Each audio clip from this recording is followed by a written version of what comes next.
നമ്മുടെ എസ്റ്റേറ്റിലെ സമരം അവസാനിപ്പിക്കണം. കാരണം അവരും ഈ നിയോജക മണ്ഡലത്തിലെ വോട്ടർമാരാണ്. മിനിമം കൂലി 11 രൂപയല്ലേ അവർ ഡിമാൻഡ് ചെയ്യുന്നുള്ളൂ. നമുക്ക് 12 രൂപ വെച്ച് കൊടുക്കാം.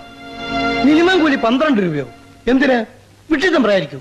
വിട്ടിത്തം അല്ലച്ചാ, വലിയ തമ്പുരാൻ 10 പൈസ കൂടുതൽ തരില്ല എന്ന് പറയുന്നു.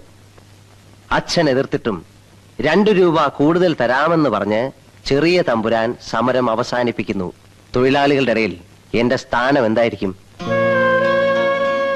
തന്നെയുമല്ല, എന്റെ എതിർ സ്ഥാനാർത്ഥിക്ക് ബന്ധമുള്ള തൊട്ടടുത്ത തോട്ടത്തിൽ 11 രൂപയെ മിനിമം കൂലിയുള്ളൂ.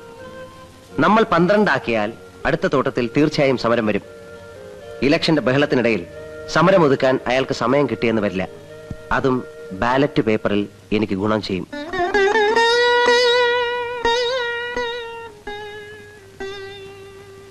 നീ എന്നേക്കാൾ മിടുക്കനാണ്.